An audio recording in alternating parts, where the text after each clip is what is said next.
Welcome to The Range, where you come to shoot the shit. I'm your host, Diaz, the Combat Barber, and today we're going to be going over how to get ready for boot camp and or basic training. I am 4 years Marines, and I am joined today by my good friend Greg. He is an Army soldier, and he was kicking some ass before myself, so I wanted to have him on here. Welcome, Greg. What's up, man? How's it going? Not too bad. People have heard me run my suck before, so how about you take the floor, tell us a little bit about yourself, and then we can get into the mysteries of boot camp and basic training and get all into those shenanigans. All right. Well, I started out in the Army I was in for 4.5 years. It was back in 2010 when I left. And at that time, my wife now, we were just dating. I was away in training, and we had decided to get married. It was pretty short stem, and that was after training, during some schooling and stuff like that. But I did 4 years. Started down in Kentucky with my basic, then went to Virginia for my my AIT schooling. Excuse me, and then after that, my first duty station got sent out to Germany. Okay. So we did a few years out in Germany. Fortunate enough to have our first kid out there. Were you in like Landstuhl or Ramstein? Landstuhl was where we went for, medical and stuff like that. That's where we wound up being seen for our son when he was, while my wife was pregnant with him. But we were in Baumholder. They called it the Rock. It's really up on top of hills and stuff like that. A whole bunch of hills, but it was beautiful. Castles all around. Nice. Excuse me. And then we got to do some traveling there and came back to Virginia again, but we wound up in Eustis and left there. We ended out in Eustis, bought a house in Virginia. After we finished up there, we came back home. Came back home just 3 years ago. So fantastic. That's where we're at right now. We're back in Dover. Now, you were saying you got married pretty quickly. How old were you when you joined? I was, let me think. Asking the hard questions. Yeah. I was 23. Okay. So almost 11 years ago when I joined. I've been out for 5. Okay. I don't know how the math works out, but it kind of does. Nice. I left in 2010. See, my math is all crazy. A couple years off. 2010, and did that. We wound up getting married the end of that year. Nice. We wound up having to rush it. I got orders for Germany. We were going to wait until that following May. And she goes, well, I guess you're gonna do it fucking anyway. Yeah, I don't want to go. I don't want you going to Germany without me. I was like, well, why not? She goes, I was like, well, I guess we gotta get married then.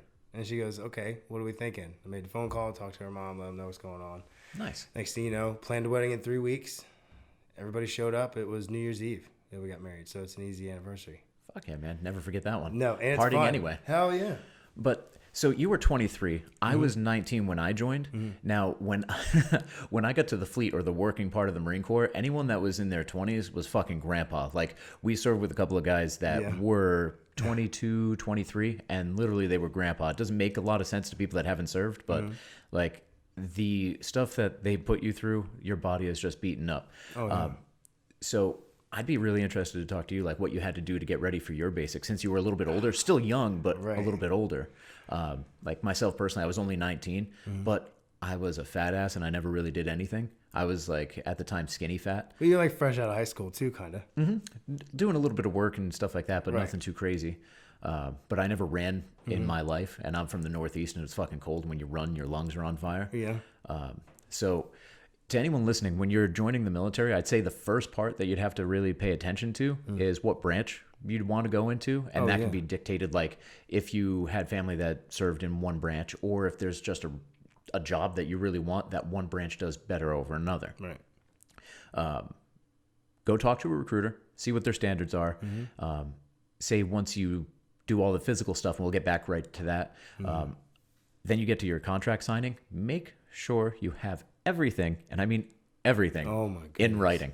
Otherwise, you're going to be promised the world, but that writing is what matters. You've been promised a bonus. Make sure you see that in writing with your little John Hancock right next to it. Right. Circling back, though, to the fitness, I know for the Marine Corps, we have the IST, the initial strength test, and we have the PFT, the physical fitness test. Okay. To ship out to boot camp, you have to pass the IST. You have, I think it's 3 pull-ups minimum for men. I think it's like you can't run past like a 16-minute mile and a half, and then you have to get like 30 something crunches in 2 minutes. Like that's the bare minimum. Right. And then literally everything basically doubles when you get to the fleet and you do your PFT. Right. And me never running before knew I had to do 3, but I only had to do a mile and a half to ship out. I was gunning for 3. Oh. So that was the biggest thing for me, is like I wanted to be at the end game before I even went. That way I wasn't getting extra attention at boot camp, because that's not what you want. Don't be riding the D train. Hell no. And the funny thing that you say the D train, they actually put what they call railroad tracks if you're a fat body at boot camp. Fat body. They take your skivvy shirt and there's literally 2 white stripes across it. No. Oh, and that way you can be spotted as a fat body from a mile away. They're like, terrible. Doesn't matter if it's your drill instructor or anyone, they can spot you from a mile away. Hazing at like its finest right there. Oh, hell yeah. So what were some of the requirements that you had to do at basic training? Okay, well, as far as the IST, that was what we called it? Yeah, the initial one. They didn't, they didn't have me any requirements. He just asked me, he literally asked me, hey, can you do 10 push-ups? I was like, yeah. At that point, I'm going to tell you right now, I couldn't do 10 push-ups. And I was 23 years old. I was a fat body. I was 48 pounds. Okay. And I was trying to join the Air Force at first. That's one thing. A lot of people they never heard or they don't know is I started out in the Air Force's office. They were like, well, for your height, I want you at 185. And I told them, yeah, you're pretty fucking crazy. Like, You were higher than Senator Socks. Like, if I'm 185, I'm anorexic. That's how I look. Yeah. And I was like, well, he's like, well, I mean, you could try your luck somewhere else. And I was like, okay, cool. I walked right out, saw my buddy who was a recruiter at the Army office. He goes, hey, what are you doing? And I was like, I was going to join the Air Force. He goes, was? And I was like, yeah. He goes, great, come on inside. I went in there, and like 10 minutes later, I was like, okay, I think I'm going to join the Army. Did you have a black leather couch? Was there a camera going? Like a little backroom casting? No. No? No, because my experience is I got fucked. But yeah, because I was supposed to be low altitude air defense. Hence why make sure you sign those contracts and read them beforehand. Yeah, and I went an option, and they ended up giving me artillery, which gave me everything that I wanted, because I wanted to join and I wanted to go infantry, but I wanted some skills that could help me in the civilian sector. Right. And if you know That's anything about me, that's a whole other conversation. If you know anything about me, that didn't happen, because low altitude air defense, you're essentially fucking with computer systems. You have to do like basically a surface to air missile. That's kind of complicated. Yeah. But Iraq didn't have any fucking Air Force by the time I joined in 06. Okay. So I knew that every Marine rifleman, so I was going to be doing that. Right. Because I didn't want to just do infantry, which is fucking dumb on my part, because I was like, oh, that's not going to get me any sort of jobs afterward. I mean, you could be a cop. You could, or go what I tried to do, private military. Like, that's so lucrative. But at the time, I was just a dumbass and I didn't know any better. But I got into artillery and I got to do all the fun stuff that I wanted to do anyway. Yeah. So it worked out. But a lot of people would not have that same thing. And I found out that I didn't get that job. Right. What was it, 5 months into the Marine Corps, when after I completed combat training. They're like, oh, you're going to artillery school. I was like, no, excuse me, there's been a mistake. They're like, shut the fuck up. You're just gonna stick it to you. Aye, sir. When I went into that office, they didn't promise me any sign-on bonus, anything like that. They told me pretty much, okay, what you gotta do is take your ASVAB test. So I said, okay, cool. Have you ever taken it? I said, yeah, but it was in high school. Oh, it's expired. Cool. Took it again. I got like an 86 percentile, or however they grade it. And I have a really funny story about an ASVAB that some guy told me about that we can maybe get to later. So he came back to me. He goes, you can pretty much do whatever you want. What are you looking for? And like you said, you didn't want to just do infantry, because what can I do? Like, that's one thing. I was like, well, I need to pick something with a skill set for when I get out, and then I can use that to my advantage. The training that I get and all the different things that you probably normally wouldn't get unless you put out a bunch of money or you were fortunate enough to have an employer to send you to school. So I wound up choosing, at first it was a communications, 25 Fox, network specialist, something like that. Okay. And then halfway through basic, I reclassed to generator mechanic at $91. Nice. And I was good with that. I was happy with that. Got to use my hands. I didn't want to sit behind a desk, nothing like that. But I kind of sit behind a desk when I do different stuff now anyway. Well, it sounds like your basic training was a little bit different because you got to reclass. Yeah. So let's get into that basic training. Like when you arrived there, obviously you had to like test out your physical prowess when you got there. What were some of the hard things that you wish you would have prepared for better, or did you see like maybe you were okay, but you seen a lot of people just fucking booger a whole bunch of stuff? I think I was the butcher and the slacker, dude. I was Nice. 248, like I said, around there. And as far as preparation goes beforehand, I started doing some running 3 months out. I wanted to drop a little bit of weight, make it easier on myself. Bro, I did not know I was getting myself into. And then I show up and I was like, what the fuck did I just do to myself? Like, this is a whole different way of life. Like, they allow people in this country to do this to people like this. And it sounds terrible, but I mean, it's not as bad as I make it sound. It's like, I've never seen anything like that. I've never been a part of anything like that. That was structure. I mean, that was hardcore. Like, you give your kids hard, tough love sometimes or whatever, but that was like hard structure. And it was more or less to just break you the hell down. I mean, I didn't prepare myself physically as much as I think I should have as far as running as what I thought was going to kill me. I was a pretty strong guy. I always have been pretty able to lift up a bunch of weight if I needed to, work towards that, and I had my time working out. But I was not ready for what they were giving me. So what was your fitness test? What does that consist of? So, yeah, it was 3 events. It was 2 minutes for push-ups, how many push-ups you do in 2 minutes, and how many sit-ups you do in 2 minutes. Obviously, you had somebody counting you, and then as you had your partner holding down your legs. And then the last event was your 2-mile run, and age groups. Like you had grandpas that were in their 20s, but Yeah. I had guys in their 30s with me, like their early 30s, because they wanted to hit that cutoff mark. Yeah. I had a 31, 32-year-old guy there about at my age now, and he was getting it. And he was just he was struggling, but the cool thing about it was like everybody gave him hell for it and gave him a bunch of shit because he was old. Oh, you're not doing with your life, da da da. But hazing dumbass kids, and it turned around. He wound up becoming like the dad of the group. You know what I mean? Life experience. Together, yeah. So like when it came to those 2-mile runs, especially my 2-mile run, like I sucked. I was a terrible runner, and what I needed to pass was like a 16:38 or something like that. And like he helped me towards the end, and I wound up putting out like a 14:30. Fuck yeah. So I felt good about myself, and I now do more than I have. I could pass a PT test with 300 now, and I couldn't have passed one back then during the entire time I was in. Funny how life works like that. Yeah, but that it kind of set me up for that in the future. It like structurized me like that. Heck yeah, man. That's definitely one benefit of going in the military. So that's why I wanted to do this. That way we can kind of get people that are interested to at least understand the mental aspects that'll come from it, but also like what you have to do to prepare physically, which is kind of basic. Like you can either do it or you can't. You can work for it. Like say if you're running, the biggest thing with running, doesn't matter if you go in Army, if you go in Marines, whether you're doing that 2-mile or you're doing the 3-mile. Like for us, you have to pass the 3-mile run in under 28. Now, if you're at 28, stand by, you are going to have fun. Oh, they wanted you to just hit a 5K essentially. Oh yeah. But when I was training to run, one thing that really helped me is don't break stride. So even if it's just the stupid little shuffle, so long as your body is still mechanically running, even if it's this dumb little grandpa shuffle and you're not really moving, you do that to catch your breath, and then I'm like mentally will look out and pick a spot. Okay, that's when I'm going to start to open my stride again. That right there is what enabled me to get to 3 miles. It took me about like maybe 5 months from 0 to the 3 miles. Yeah. I remember my first time I called up my recruiter. I was like, dude, I fucking did it. Like I had never felt so proud because I was like, this is an unattainable goal. But my stepdad had told me about different running tricks because he was in the Marines as well back in Vietnam. But that is one thing that definitely helped me because prior to that, I would always stop.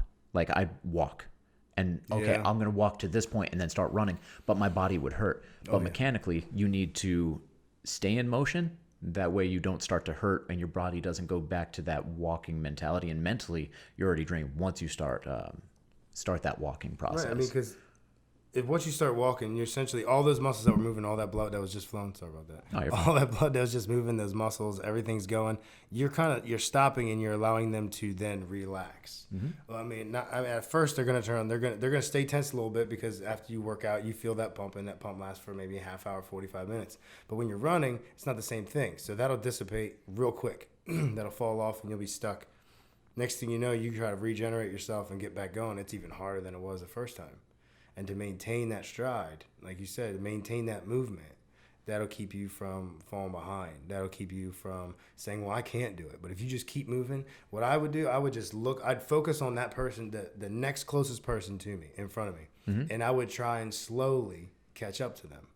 And if I could catch up to them, then I'd kind of pace myself with them. Even like you got to pace yourself, you know? I did the same thing. Then I saw that next person. And I used to be on the D train. Now, I didn't stay there for long because that's how I was like, I'm not going to be back here the entire time because they will ride my ass. Mm-hmm. And I moved up to B. I never was on the A train, moved up to the B train. But it was more or less, don't ever stop your stride. Like you said, don't stop your stride. Don't stop that movement. And just keep going. And if you don't push yourself, what are you there for? Exactly. And that's another thing that I want to get into is the mental aspect. But before we move on to the mental, like with the rest of the physical, whether you're doing pull-ups for the Marines, push-ups for the Army, fucking do them. Like there is no other way to get better at them. Oh, you're going to hit back day hard? Cool. Your bent over row is not going to help you with your fucking pull-ups. Do some goddamn pull-ups. There's no curve. They don't give you a curve when you take this test. It's straight up and down. It's cut and dry. Yep. So just do them, but now we can transition into that mental aspect. The biggest thing for the Marine Corps is honor and integrity. They beat the ever-living shit out of you, break you down, and you come out essentially like a robot. I've once equated it to like the craziest version of Stockholm Syndrome. Like you're there for, the Marine Corps does 13 weeks. Yeah. So you guys do what, like 8 or 9? I think it was 9. Okay. Cool thing about it was I graduated on Veterans Day. Fuck yeah. Yeah. I ended up going to boot camp on 6/6/06. What a day to become a devil dog. You know, hey, check it out. But I like it. But when I got down to Paris Island, the biggest thing for me was my mentality. Like I was positive, but as soon as we got our drill instructors, I have never been so afraid. Like you have these men screaming, running. You have to stay in place. You don't know what's coming at you. Things are getting thrown. I was like, what the fuck did I do? What year were you there? What year? 06. 06. My brother was a DI in Paris Island. Well, so long as his last name isn't Finger, Ayala, or Shields, we're cool. Nope, Stamas, same as mine. But he did DI for 8 years. I don't know the time frame. I mean, who knows? May have bumped into him. He may have yelled at you once. Hopefully not. Oh, man, no. But the biggest thing was the mentality. Yeah. You have to not quit. You have to see the light at the end of the tunnel. And then really, and this can be anything in life, you can have a big, broad stroked goal. You can have this, I want to be a millionaire. I want to own this. I want to do this. For me, it was, I wanted to become a Marine. Right. Have that big scale goal, but then focus on the minuscule. So literally, we were living chow to chow, or lunchtime to dinner to breakfast to lunch to dinner to breakfast to lunch. So it was like, okay, I just have to make it to lunch because then, it's food. Who doesn't fucking like food? It was horrible food, but it was great. You learned to like it. But that was like our reward system. So I was less focusing on the long term. So the smaller stuff was easier to take on. So basically breaking something large into something small. Right. Mentally, that's the only way that I really survived. And then you have camaraderie and people building you up, but you still have that personal accountability that we definitely had. You had to get that kind of self-instilled while the drill instructors are instilling it in you. But the biggest thing is you're going to have negativity in your mind at some point. You just have to block it out and don't feed it. Like, treat it like a petting zoo. Like, stroke your ego. Don't feed the things that bite. Just don't fucking do it. My thing for me was, like, the mentality was for me, coming up, there wasn't much. Okay, it was always a struggle coming up. So for me, it was like, I have a lot to prove to not only myself, but to hopefully my family. More of a, like that boy always looking for that something from his dad. Not saying that's what it was, but I guess you can use that metaphor to relate to the situation. It was like you were out for that approval, to make people proud of you. But more or less, it was to show myself that what my mom had always told me was, I don't care what you think about yourself, or who tells you no, or who tells you you can't do something. And she's from Jersey. She's an Italian from Jersey. So get that woman's voice in your head. Speak sign language? Yeah. And she goes, no matter what you do, I will whoop your ass if you don't do what you know you can do. Like, she believed in me so much. And when I told her I was making this decision, she was behind me 100%. But you know how moms are when their babies leave. I'm her oldest. That's just how that worked out. My mentality was do it for me. At the end of it, I was halfway through. I said, just do it for me. It's got to be for me. It's got to be for me. It's got to be for my future family. I really don't care about getting people's approval. Because if you're out to seek other people's approval and try and make other people proud, you're never going to get what you actually want out of it. You're going to be like, well, okay, I gave everybody else what they wanted, and now am I satisfied? Did I get satisfied in that whole process myself, or was I just doing it for everybody else?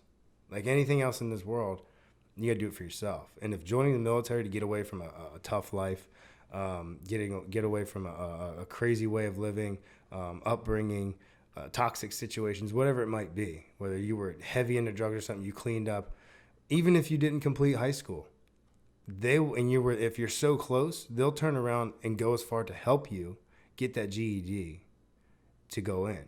But it's all that same mentality. If it's not for yourself, who's it for? Why are you doing it if it's not for you? Do you want to better yourself in life? Do you want to get your mind right? Do you want to become organized, timely, like prompt, just, I guess you could say, just a good human being?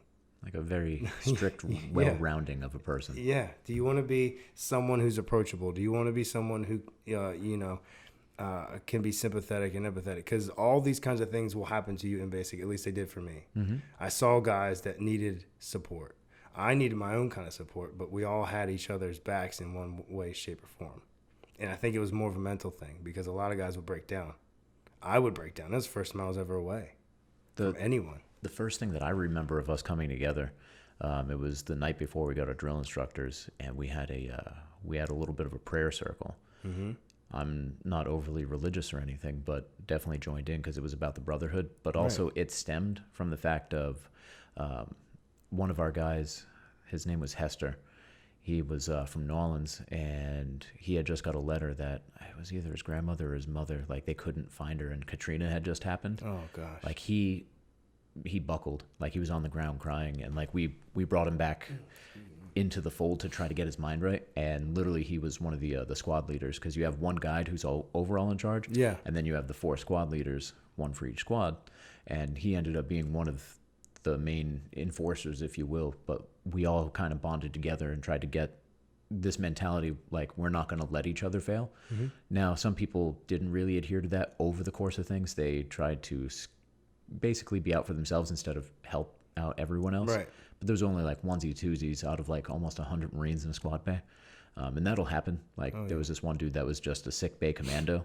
Don't do that. Like if you're hurt, go, but don't be like, oh, I get dick. Yeah, I get special treatment, or I get like light duty if I go to medical. Like don't get into that rut where you're seeking special favors. If anything, seek the hardest route and seek help while you're doing it, because other people are going that same route as well.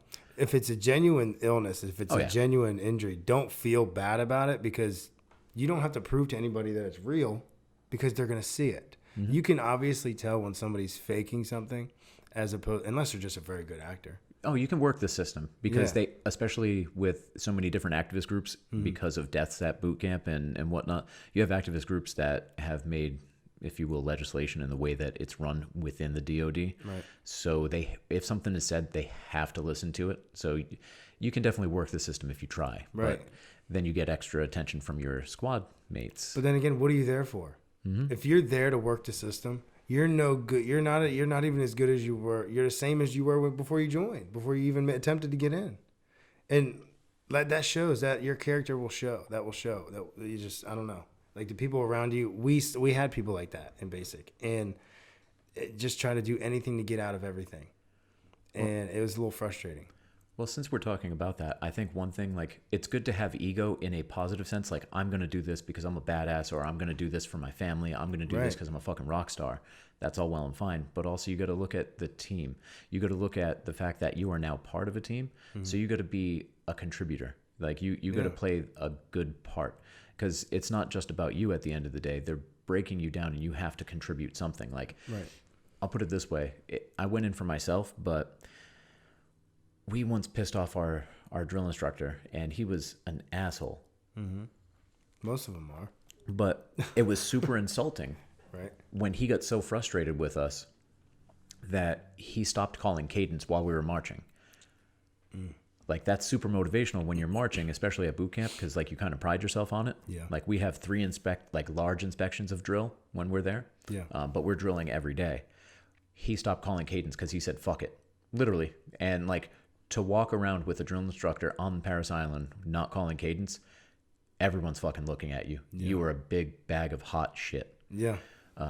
But you also have to have this honor. Like, you have to drop the bullshit ego of I'm better than, because you have to have an instant willing and discipline to obedience, like, or obedience to orders. You have to listen to what's going on, because more times than not, you're going to overthink stuff. Right. So just listen to what your drill instructor or someone that's more squared away or got their shit together more than you, just listen, get yourself out of the way. Stop thinking that you know everything. That was one big thing for me. Right.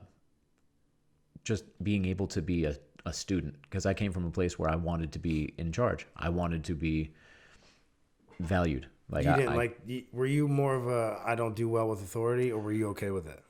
I'm okay with authority that I respect. Yeah. But my big thing was like people that I didn't really respect within the squad. Like, when they would try to correct me, that's where issues came out. But like drill instructors or some of the people that were like good to go, I did not have a problem listening to them whatsoever. But that was learned. I had never been in that situation. Amongst my group of friends, I was one of the more intelligent ones. Like, I wasn't necessarily a leader, but I was someone that could be listened to. So it was a weird changing of dynamic, but letting myself get out of my own way and kind of letting the bullshit part of my ego go while still maintaining that motivation part of my ego. Right. Like, I want to become a Marine because it's a fucking title that no one can take from you. Yeah. That's ego. I don't care what anyone says. Yeah. I want that. Yeah. But I don't want the bullshit that doesn't help me. So I kind of separated that out. But that was maybe within the first month, because your body will be in pain. You will be sleep deprived and still having to push. So it's easy to start having this bleed through where it's all negativity 24/7. Right. You're trying to figure out. I mean, at least for me, it was like, instead of breathing that negativity, it was, I got to put some kind of positivity in my life. That the Army was that for me. The Army was positivity. The Army was a whole. If I never joined the Army, let's put it this way: if I would have never joined the Army, my life as it is right now would not exist the way I wouldn't be existing the way I am right now. Samesies. I wouldn't be in the same situation. I probably wouldn't be married to the woman I am. Thank God for. I wouldn't have the 2 kids that we have together, and I wouldn't be able to chase after the simple things that I want to do that a lot of people would call luxuries, like simply doing something like this. A podcast, doing a podcast, setting up something for yourself to entertain your buddies with, or just to have fun, to help people, whatever it is, a hobby, I guess you could say. If it wasn't for that, my life would have never been able to gotten squared away or gotten my shit together. Yeah. And me have like a decent head on my shoulders for me to be where I am right now. I'd probably be slumming. I don't even know. I really couldn't tell you where I'd be, but it would not be right here. I would not have had the opportunities that I did have. Now, I'm not saying that the Army and the Marines, whatever branch you join, are going to give you all these open opportunities, all these things, all these doors are going to open. They're there. The potential for all that is there. But it's also about what are you going to do for yourself to get you closer to that door so you can turn the knob and open it and see what's on the other side. Mm-hmm.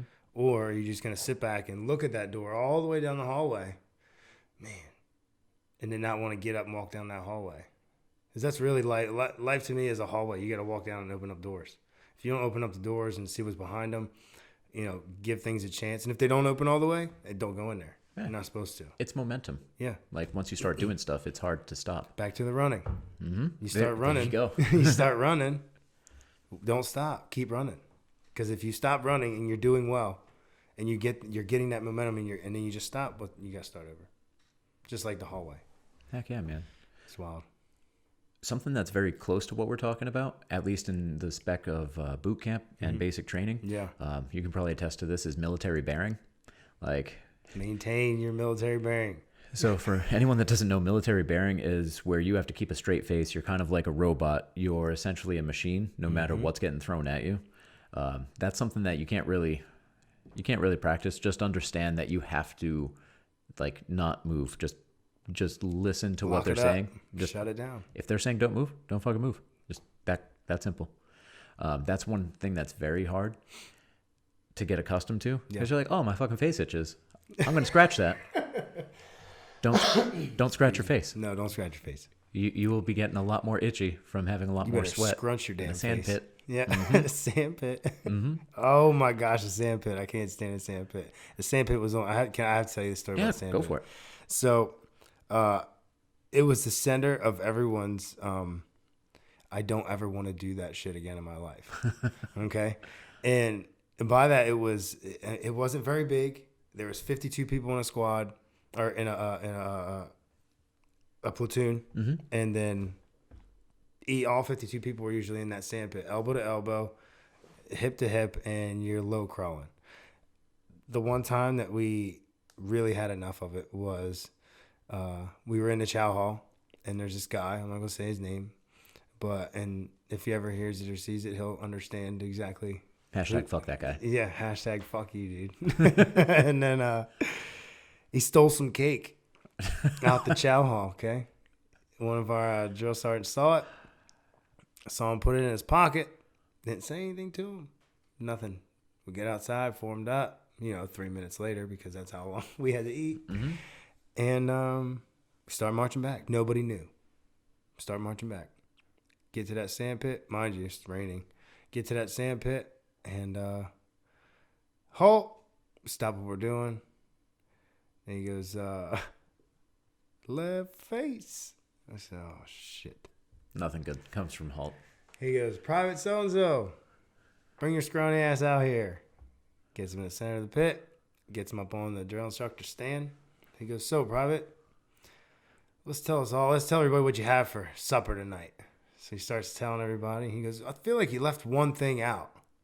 You got something up your sleeve, anything hidden in any kind of, you got tricks up your sleeves in your pants. And he goes, no, drill sergeant. So he walked up to him. He punched him right in the side of the leg. Cake all over. He's like, now take that shit out of your pocket. You're going to eat it while they low crawl a mile around you. And until they're done, you'll stand up here. So we, all 52 of us, low crawled in that shit. That night, we put the sock and soap into play. I never thought I'd ever get to experience that in my life. As far as being the disher outer and not the receiver. I felt terrible at first, and I was like, nah, fuck this, dude. He screwed me big time. Fuck this guy. Like, fuck him, man. Like, I'm getting myself hype in my head. I'm thinking the other guys are going to get me hyped. No, man, they're getting themselves hyped. Come up, and they literally held dude to the bed. Like, the what's that movie? Full Metal Jacket. Yes, Full Metal Jacket. Held him to the bed. Got him right in the chest, in the stomach, all that stuff. Next morning, drill instructor asked us down at formation, hey, Private, did you get what the fuck you deserved? And that was it. That was it. I'll get into my story like that too. Yeah. But a big kind of crossover there is what we were just talking about, like kind of leaving your ego at the door. You want to be a team player. Yeah. And it's for shit like this, not the negative physical repercussions. Yeah. But can you imagine what that guy felt like standing up there, watching everyone else suffer? Yeah. That's going to make you feel like the tiniest piece of shit ever. Or even the next hugest piece of day. shit. Even the next day after getting that. Like, your drill instructor knew you got what you were going to get. He knew it was coming. It was almost as if he set that up. It was his way of hazing him without doing it directly. Bro, we were on a hike with our company commander, and the way that it's set up, you have lead series and follow series. Each series has 3 platoons, so 6 in a complete company. Okay. So each deck has about 90 Marines in it. We're doing a big march. We had just did like the rappel tower, so it was a big thing. We normally don't see any officer grade Marines. He was on that hike, and he caught this motherfucker with Gatorade in his canteen that he kept after he got a package in, or like something like in an envelope. Oh man! The CO is the one that catches it. Calls our drill instructor over. We still have a good 3-mile hike back. Yeah. So we get back to the squad bay, and my drill instructor was recon. He was a little bit of a badass. Yeah. There's actually just a little bit. We Make Marines is a documentary with Gene Hackman. Okay. There's Staff Sergeant Craig Finger That's my drill instructor in that documentary. I'm gonna have to check him out again. Yeah. Like, dude, you hear his voice, it's fucking frightening. I went to the Marine Corps Museum. Okay. And we're in the entry part, and this motherfucker's voice is playing in the background by the bus, and it fucking makes me freeze. Like, I was like, oh shit, because it's like a ghost. Yeah. But in any case, we get back there. You don't want to disappoint Daddy, because he is fucking God. He is your dad. You don't want to disappoint Daddy. Bro, he emptied out our Pogey bait locker. Okay. Took out all of the shit, threw it out. Gatorade, though, he dumped all on the floor. Made us PT through all of it. Once it was all nice and sweaty because it was hot in South Carolina. You made the wall sweat, did you? Not only that, but then we had to lick it. Lick it. Stop it. Lick it off of the ground. Oh my gosh. So can you imagine the blanket party Yo, that guy got? I never heard anything like that. Holy crap. Do you know how embarrassing it is? Like, I didn't even care about licking it off the ground to know that we let him down in front of his superior. Because, like, he's the one that, he's still strict, but he's the one that kind of keeps the other drill instructors in check. Right. He's the one that they answer to because there's a hierarchy there. He's a little bit nicer to us, not by much, Right. just a little bit. Yeah. You don't want to piss him off because then he's going to send the other two to fuck your life up. Oh, yeah. So there's that aspect of it. So, like, the licking it off the ground wasn't even that bad in comparison. In comparison. Yeah. But later that night, we grabbed a little blanket. Yes. We had about 4 Marines on any side really quickly, throw it over him while he was still sleeping. The stealthiness of it all. Cinched it down really quick. And when we cinched it down, you can't move. No. And he took some lumps. Oh, But yeah. he never drank Gatorade when he wasn't supposed to again. Tell you that much. Yo, I couldn't even imagine. You know what I thought about the most about that whole story? Like the taste. I was like, that's probably some salty ass watered down Gatorade. No, it wasn't, because we were like doing flutter kicks, crunches, push-ups. We're sweating into it. It's the actual powder, so it's not mixed whatsoever. It's just a powder on the ground. Okay. Like, we had to lick the granules off of the dirty ass ground. Oh shit. Oh, it was great. But you just have to. You can't slide that in there. Oh, it was great. You can't slide on and move on. You got to acknowledge that you just said, "Oh, it was great." Oh, with sarcasm, brother. That's one thing I will say about joining the military is, as far as like keeping your head down and doing this and trying to mentally become tough, the best way that I've learned to deal with any of it is a fucked up dark sense of humor. Because shared suffering can definitely bring people together, and the way that people that are shared suffering communicate more times than not is with humor, and more times than not, that's dark humor. Yeah.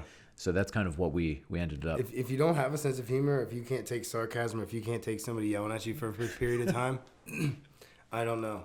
Bro. I don't know. It's just, at the end of things, the drill sergeants aren't even, or the drill instructors, they're really not that bad. They're normal guys. When you go into, when you're done playing soldier, and you go to church, and they're like, okay, it's time to go play Army for real.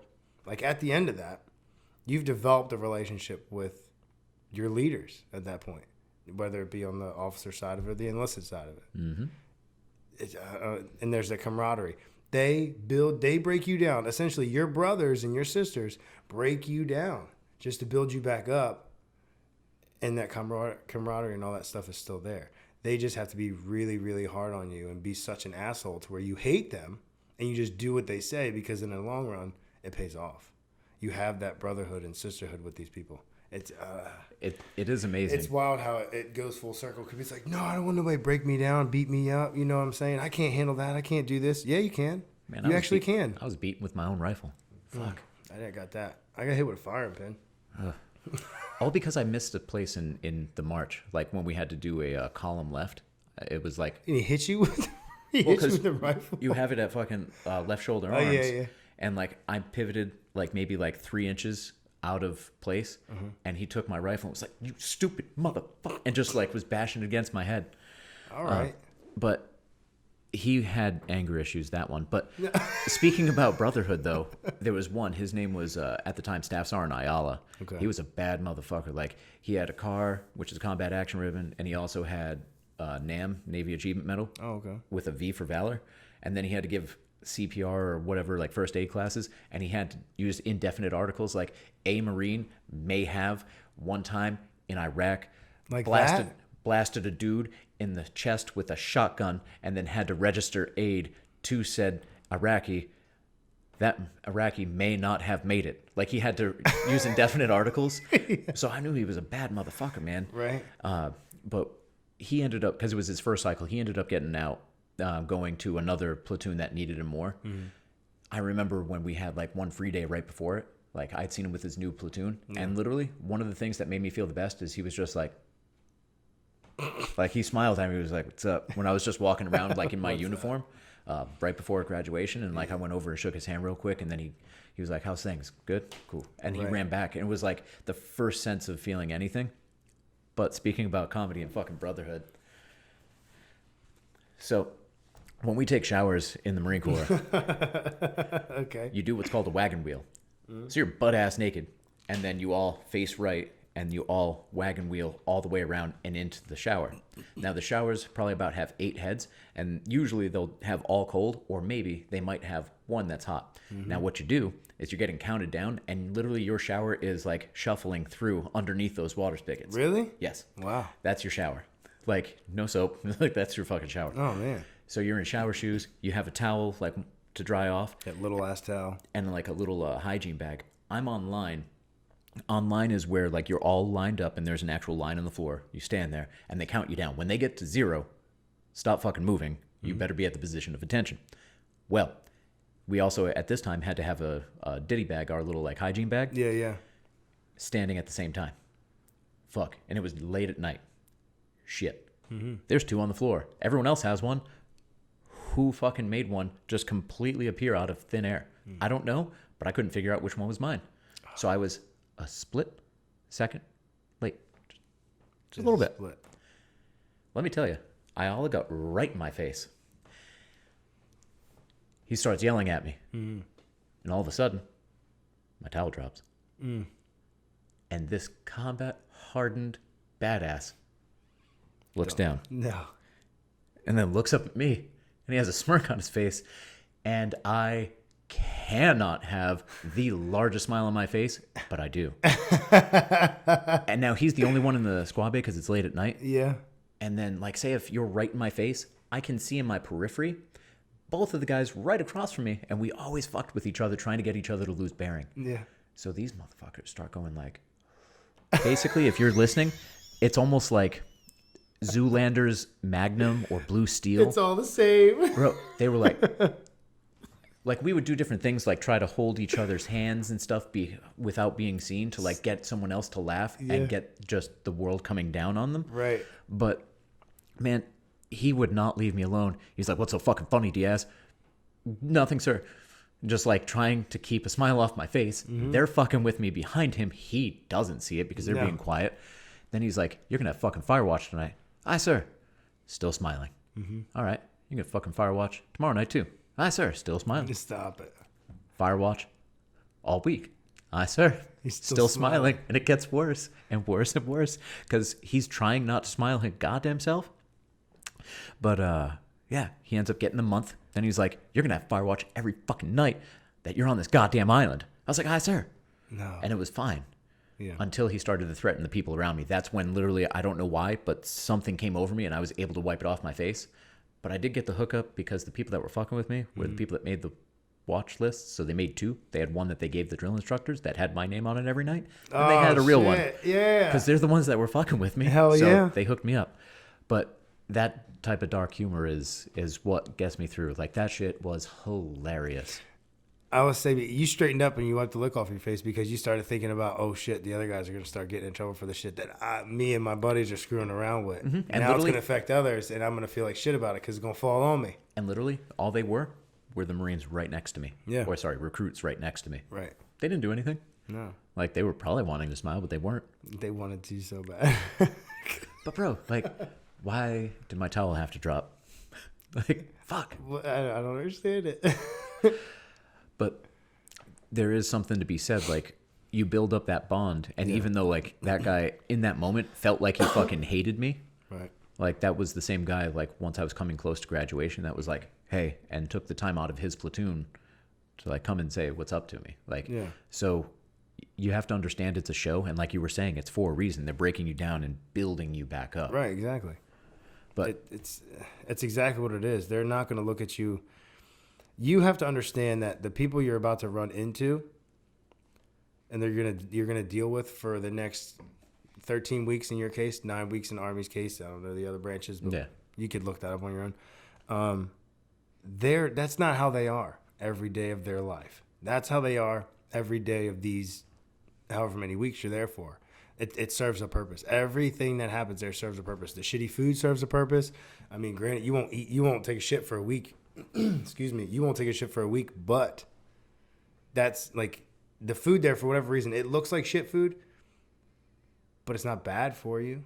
It may not taste the greatest. You may eat field chow. You may eat MREs, but that's not doing anything but kind of just adapting your entire body. Like it's structuralizing you. It's teaching you how to survive off what you have. And that's essentially what you would need to do maybe one day if you find yourself in a situation. You're prepared for these kinds of things. That's why they break you down and beat you up about it. And that's why they build you back up stronger physically and mentally than you were when you got there. Because if you're not there to fight for what it is you volunteered for, again, what are you there for? You know what I mean? Your wheels. It's so many things. Why are you there? Allowing the gut, like, just stop trying. I get angry, but I can't talk about it. I get super angry. Let's switch gears a little bit, Okay. since we're talking about spinning wheels and whatnot. What are some of the funny shit that you experience? And I mean, we could talk boot camp or just like in the actual working force, like because we all have stories. Well, most of the time I got to sit back. I never wanted to deal with the repercussions of it. I got to sit back and watch a lot of it happen. Do you remember when planking happened? When people used to plank all the time? Jesus Like Christ! how Yeah. stupid that was? Yes. I was part of a platoon that planked all the time. I didn't because I was just, I'm not, no, get the fuck out of here. I don't look like an idiot. So I would just take pictures of these people and give it to them. So we're in the motor pool one day. We're stationed in Germany. We're in the motor pool. Nothing to do. Super hot. Little, okay, I have to preface it a little bit. So the ice cream truck comes around. It's a German guy. We call him homie. It says homie on the truck. He goes, hey, homie, what do you want, homie? Right? And he'd give you your ice cream, but he'd put the sauce on there and it'd have like rum or something in it. Just relax you, I guess, whatever. Well, we've been up at the motor pool and we've been hanging out, shooting the shit, get it? And, Nice shooting the tie back. shit. And one of the guy goes, yeah, so we had some AT4s hanging around. If you don't know, they're it's like a It's a rocket real grenade version of launcher. that. Yes, it's a real version of that. And it's like 36 to 40 inches long. And he had two of them. We're getting ready to put them up. He stands them on end. He's like, all right, I need you guys to hold on to him. So he gets onto him, and he's planking across these two AT4s. Take a picture. And Master Sergeant comes out of the office. I never told him this. The Master Sergeant comes out of the office, and a couple other guys look over there, and they see him. Master Sergeant looks over. He goes, throws his hands up, looking around like one of those weird ass, what the fuck are you doing kind of looks. And then he looks like he's going to say something or he's going to walk in our direction. You could see him shake his head in disappointment and walk away. And he walks out the shop. He came back, or he went outside, and by the time he comes back, we're outside the motor pool getting ready to go to lunch. And again, he happens to be coming up the hill. And same guy, he's planking on a railing to a set of steps that go to nowhere. And he goes, awesome. He just kind of looks at him again and keeps moving.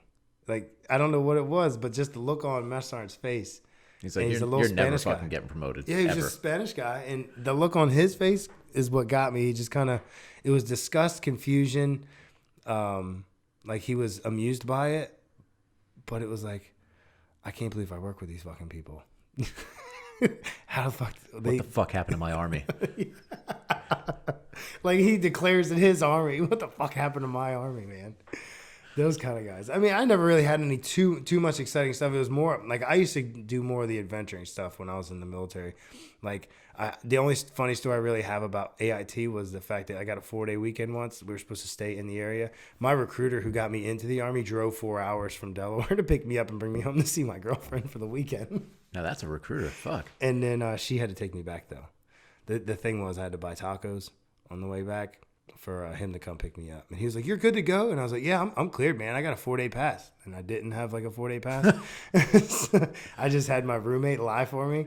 And they're like, "Where's Stamas? Bed check. Stamas, bed check." 3 nights he texted me. He goes, "Yo, I got you again." I was like, "What'd you tell him?" He goes, "First time I told him you were downstairs waiting on food." He said, "Okay, cool." The other time he said you were down in the day room. And I was like, "Well, what'd you tell him tonight?" He said, "I just told him you were taking a massive shit and you didn't want to be bothered." Oh man, it was good times though. We had this one gunnery sergeant. Speaking of like disgust, we were at Fort Sill. This is during artillery training, so we were on an army base. Okay. And we had our own little area, but we had too many people, so we got one extra squad bay, and it was on the army side. So like there was no Marine oversight. So I don't know if you heard anything about what we've been talking about. There's shenanigans in the military that run amok. Oh yeah. With supervision. Now imagine without. Gunnery sergeant comes up to our squad bay. He's like, "So, friggin' who's been grab-assing in my friggin' squad bays, eh?" I like how you talk like Oh, dude, he was fucking fantastic. But he's like, "Who's been friggin' grab-assing in my squad base?" And we're like, and he has us all in line. We're like, "No one, gunnery sergeant." And he's like pacing back and forth. He's like, "No one went down to the little fucking pond. Got a goddamn frog, put it in a goddamn soap dish or anything. Here you guys been fucking just grab-assing in my fucking squad base." And we were running amok, wrestling, beating the shit out of each other, doing a whole bunch of dumb shit. I cannot make this up. As soon as he's talking about grab-assing, he goes and sits down in the only chair at the only desk in that squad bay, and that motherfucker breaks. Like, Oh man. we just said no to any grab-assing in that squad bay. Chair, Breaks. just completely gone. Did anybody laugh? We tried so hard not to. He's like, "You motherfuckers." Like, You motherfuckers. because he had given up on life. Like, he was like oversight of us, but like he wasn't really in the training. He was like making sure that he was like in charge of like the common areas and stuff and like all that type of stuff. Okay. So he didn't really have a big role. So he was like kind of cool. It was like a laid back assignment for him. Yeah. He just happened to be in E7. Right. But man, his name was Gunnery Sergeant Cordero. This motherfucker was cool. Like, yo, he had the thinnest pencil mustache. No way. Like a pimp. Like It was- Pitbull? Oh, it was great. Mr. 305 all the way, baby. But I'll never forget that. But like, we did some horrible things in that squad bay. Like when we left after we graduated. Whew. Oh, bro, there were racks that were like tipped over. Things were just like broken and Y'all shit. didn't care. Bro, it looked. We went into the bathroom. Yeah. And it looked like someone took a shit shotgun and just aimed it at the wall. I don't know how you shit on a wall. No. Join the Marine Corps. You'll shit on walls. Shit on walls. And it wasn't like they like put their ass on the. It looked like it impacted, like a monkey at a zoo throwing it. Like you shot it out of an AT-4. Dude, it was insane. But then again, we had fucking weird people. They didn't make you clean it, did they? They didn't find it because okay. they found it guaranteed, but we left in the middle of the night on a bus to go to a different base. Damn. To clarify, I am not the one that shit. Not even a little bit. I may have tipped a rack or two because, well, it's just You have to. crowd mentality. You gotta fucking get. rage. You gotta do what they do. You gotta do what everybody else is doing.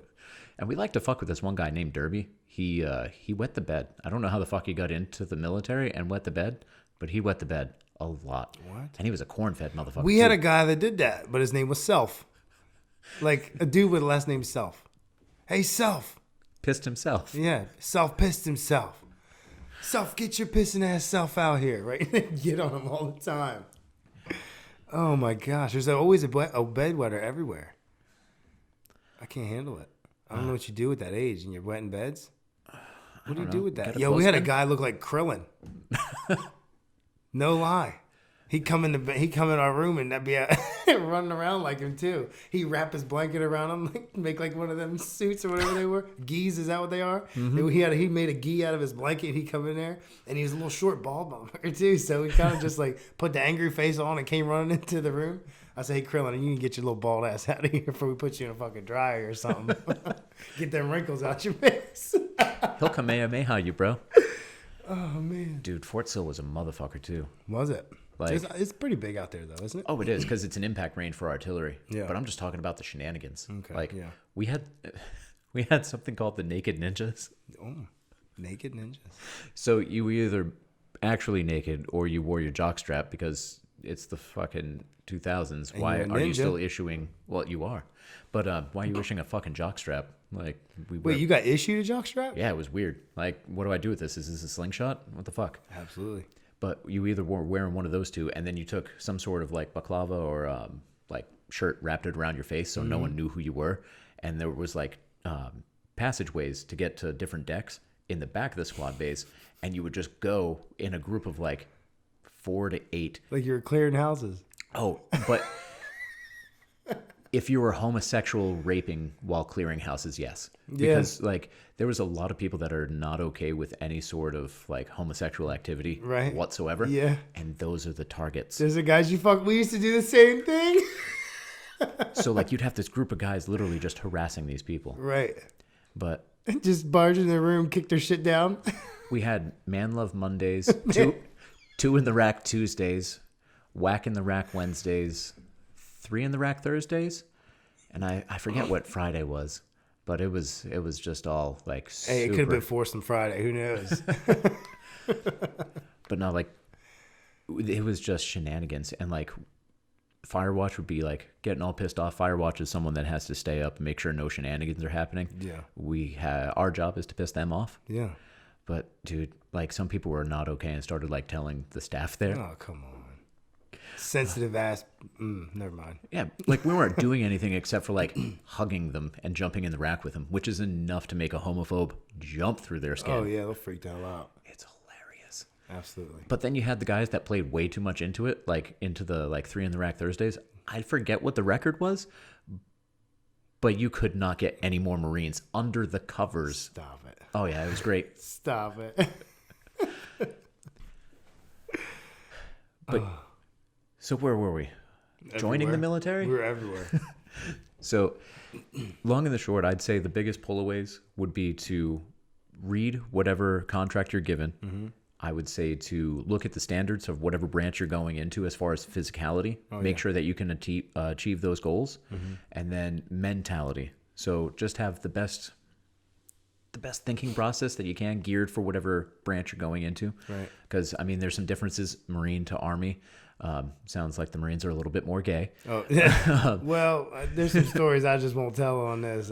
It's not appropriate. But then you have the Air Force, you have the Coast Guard, you have the Navy, and they're all different. So just gear yourself mentally for each one accordingly. Reach out to people if you need to, as far as like if you know someone that's been in, to get some real good intel. Right. So I mean, I've been out since 2010. You've been out since 2010. So things can have changed. But I got out in 2014. 2014. My bad. I joined in the year you got out. Gotcha. Okay. So we got two ends of the spectrum there. I mean, I agree with you. Talk to somebody, even if they're not in the branch that you're going to join or thinking about joining. If you want to get a perspective from different people in there, who are in service, who are veterans, do it. Get as much information as you can. First of all, think about, do you want to be in the air? Do you want to be on the sea? Do you want to be on the ground? What do you want to do? Where do you want to be at? And then see what jobs they have to offer. Pick a skill that you're going to be able to use when you get out. That's the only thing I can really tell people is if you're going to join any branch, pick something. If you're not going to make a career out of it, or if something happens to you physically that you can't control, choose something that you can make a career out of afterwards, or you can build onto. Because if not, you start over. You're going to live in a van down by the river.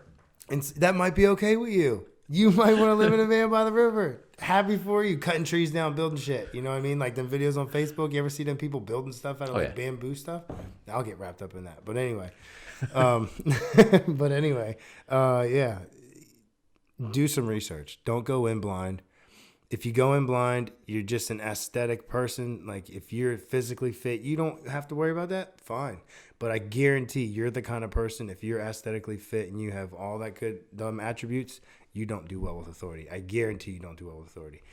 And that's probably why you should join. It will mold you. If you're not a timely person and you're always late, you will not be so late, or you will be extremely early. If you're on time, you're late. If you're early, you're on time. If you're on time, you're late. That's what it is. I always try to be 15 minutes early. Always try. Except for today. Cutting it close. Stuff happens, brother. But I agree with you 100% with all that stuff. Seek someone out. Reach out. Reach out to Diaz. Reach out to myself. Reach out to anybody that you might know who has been in or is in any branch right now. Reserves too. Heck yeah. Because if you don't want to go full time, think about reserves. Think about it. Keeps you close to home. It's an option. Oh yeah. Mentality is the biggest thing. That's the best part about it is you're going to come out with a different mentality. But if you go into it with, all right, I'm good, I can do this, but also I'm dumb, I need to be taught type of mentality, I think that's going to be the biggest key to success. I think you go far. Obviously, have that sense of humor. And like, not everything is going to be funny, but everything is a joke. Because at the end of the day, you can only take yourself so seriously. And when you do that, you're not going to have a great time. There's going to be shitty times, and to enjoy them, lighten up and take it like a joke. I agree with you. Well, any social media platforms you want to shout out? Oh, because I know you do your own podcast. That's true. So I'll do a little shameless plug there. Okay. So recently now with some things happening, the Speaking Easy Show is the name of my podcast. It takes place at my bar in the basement. It's currently called The Tap Room. We're on Facebook at the Speaking Easy Show, Instagram as well. You can find all that through my social media, whether you go to Greg Stamas, the public figure page I have, or you can go to my personal Facebook page and check it out on there. And all of these, you can find all of my links on all of my platforms. And if you have any questions, feel free to reach out, jump on the page, show some love, share it with your friends. And especially this, like, hop on board with Combat Barber. He's a great guy. I recently met him, when was the first time he done my beard? A year ago, maybe? About a year. Since then, he's been the only place I go to. You got to check him out. Got to check him out, man. For anyone that's only listening, though, Stamas is Stamas. Yep. And I'll put some visual links for anyone watching the video. Myself personally, I'm Combat Barber, and that's going to be on Instagram. That's YouTube. That's Facebook, everything. And it's Combat Barber, no underscores, no spaces, no numbers, no nothing. If you're watching on YouTube, please like, comment, subscribe. If you're listening on audio, please like, comment, subscribe.